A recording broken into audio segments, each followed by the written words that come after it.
மக்களுக்கான அவருடைய பணி இருக்குது. அந்த பணி எப்படி எப்படின்னா, ஒரு கிராமத்தை நம்ம இப்போ இழந்துட்டோம். இப்போ கிராமம் வந்து பழைய கிராமம் மாதிரி இல்லை. நீங்கள் வந்து மோட்ரு இல்லாமல் எப்படி தண்ணி இறைக்கிறது அப்படின்னு நீங்கள் தேடுனீங்கன்னா, பாரதி ராஜா படத்தினுடைய கருத்தம்மாவை பார்த்தா தெரியும். மாட்டு வண்டி வச்சு மாட்டை வச்சு அதை தண்ணி இறைக்கிற காட்சிகள். இப்படி மாமன் உறவுகள் எல்லா கிராமத்தினுடைய மண் வாசனையும் நாம் எங்கே தேடணும் அப்படின்னா, கிராமம் வந்து நகரத்தை நோக்கி நகர்ந்துட்டு இருக்கும்போது ஒரு டாக்குமெண்ட்ரி மாதிரி இதுதான் இந்த மண், இதுதான் வந்து என்னுடைய உறவு அப்படின்னு வந்து பாரதி ராஜா பதிவு செஞ்சு. இப்போது இருக்கிற இயக்குநர்கள் பெரும்பாலும் எப்படி பண்ணுறாங்கன்னா, பெரிய அளவுக்கு ஒரு 1000 கோடி 500 கோடின்னு செலவு பண்ணி இந்தியா முழுக்க இந்த கதைக்களத்தை கொண்டுட்டு போவாங்க. இந்தியா முழுக்க நடிகர்களை நம்ம பயன்படுத்தணும்னு நினைக்கிறேன்.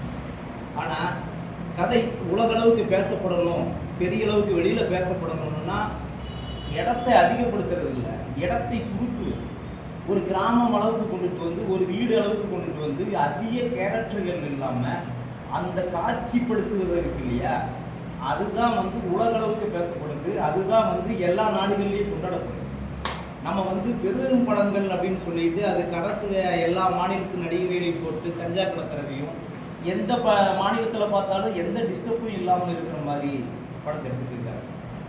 ஆனால் பாரதி ராஜா தான் இந்த மண்ணினுடைய கதையை எடுத்து வச்சார். முதல்ல இந்த தமிழ் சமூகத்தில் புராணங்களாகவும் இதிகாச கதைகளாக வந்துட்டு இருந்த காலத்தில் முதல்ல அதை உடைச்சிட்டு சமூக படங்களை நோக்கி தமிழ்நாட்டினுடைய அரசியலை, சுயமரியாதை அரசியலை பேசின படங்கள் எதுனா திராவிட இயக்க சினிமாக்கள் தான் வந்து முதல்ல அதை அடித்து நொறுக்கிட்டு சுயமரியாதை உள்ள படங்களை வந்து இந்த மண்ணுக்கு அறிமுகப்படுத்தினாங்க. அதன் பிறகு இந்த தமிழ் சூழல் எப்படி மாறுது அப்படின்னா, இந்தி படங்களை பார்க்குறதும் இந்தி பாடல்கள் வந்து இங்கே பெரிய அளவுக்கு பேசப்பட்டு அதை கல்லூரி விழாக்கள்லேயும் வெளியிலையும் வந்து இந்தி பாடல்கள் மையமாக இருந்துட்டு இருக்கும்போது அந்த சூழலில் தான் தமிழ் சூழலுக்கு மும்மூர்த்தின்னு சொல்லப்படுற 3 பேர் வராங்க. இளையராஜா, பாரதி ராஜா, வைரமுத்து. இவங்களுடைய வருகை தான் இதை வந்து அந்த இந்தியை விரட்டி அடிச்சுட்டு இங்கே தமிழ் சூழலுக்கான இந்த மண்ணின் பாடல்களை நம்முடைய பறை இசையை எடுத்து அடிக்க ஆரம்பிச்சதுக்கு முன்னாடி தான் அந்த பாடல்கள் பின்னுக்கு போய் நம்முடைய பாடல்கள், நம்முடைய பண்பாடுகள் முன்னுக்கு வந்து அப்படி கொண்டுட்டு வந்து அவர் முன்னாடி வச்சார். அவர் கிராமத்தை காட்டுறதுனாலேயே அவருடைய சாதி பெருமைகளை சொல்கிறாங்க அப்படின்னு சொல்லுவாங்க. ஆனால் பெரும்பாலும் அவருடைய கிராம கதைகளில் இருக்கிற கேவலமான விஷயங்களை அவர் எடுத்து காமிச்சார். இந்த முரட்டு மனிதர்களை எடுத்து காமிச்சார், காதலை எடுத்து காமிச்சார். காதல்ங்கிறது எவ்வளோ உன்னதமானது தெரியுமா, காதல் எப்படி ஒரு மனிதனை மாற்றுது தெரியுமா அப்படிங்கிறது அவருடைய படங்கள் அதிகமாக பேசணும். காதலுக்கு முன்னாடி மரம் நடா பயிர் அப்படின்னு வந்து பூமொழி அத்தடிகிறதும் சிலுவையை தூக்கி எறிஞ்சிட்டு நான் என் காதல் தாண்டா பெருசு அப்படின்னு சொன்னாங்க. இது காதல் இப்படி சொன்ன அவரே தான் இதில் சொல்கிறார். முதல் மரியாதை இல்லை, ஒரு வயதான காதலை வந்து அவர் அறிமுகப்படுத்தும். அற்புதமாக இருக்கும். அவன் வந்து அவன் மாமன் பேச்சை கேட்டுட்டு திருமணம் பண்ணிட்டு அந்த பெண்ணை வந்து அவர் தொடர்றதில்லை. இதை பற்றி பாரதி ராஜா அப்போ நடந்த ஒரு கூட்டங்களில் ஒரு கல்லூரி விழாவில் போய் பேசும்போது ஒரு பொண்ணு எந்திரிச்சு கேட்டாங்க.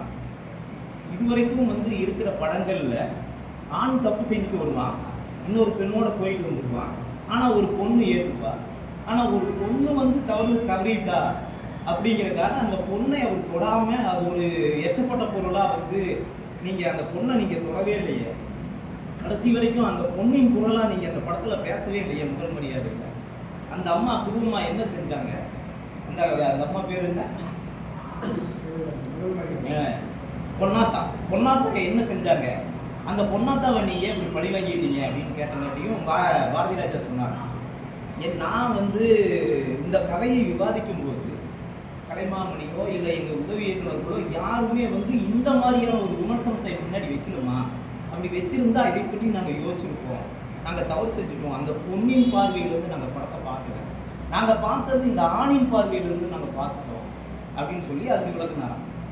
அவர் என்ன சொல்ல வர்றாருன்னா, இந்த பொண்ணு வந்து அந்த திருமணம் மாமன் சொன்னதுனால பொன்னாத்தாளை கல்யாணம் பண்ணிக்கிறாரு. கல்யாணம் பண்ணிட்டு வந்ததுலேருந்து அந்த பொன்னாத்தாளுக்கு நான் வந்து ஒரு பணக்காரி, நான் வந்து பெரிய 60 பவுன் நகை போட்டிருக்கிறேன், நான் வந்து இந்த அளவுக்கு வசதியாக இருக்கிறவன், நான் உன்னை என்னடா மதிக்கணும்?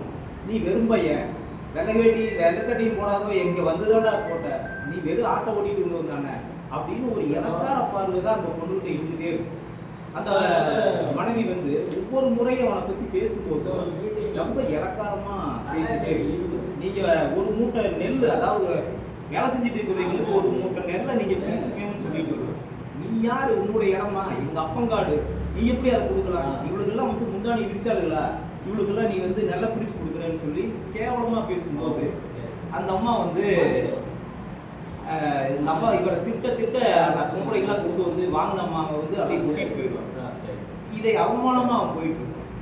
அது உளமுக சிந்திட்டு சோறு போடுறதும், அந்த பொண்ணு வந்து இவரை வந்து இலக்கணமாக பேசுறதும், இது எல்லாமே அவருக்கு வந்து டிஸ்டர்ப் ஆகிட்டு இருக்கும்போது எப்படி அந்த ஆண் வந்து இந்த பொண்ணோட போடுவான்?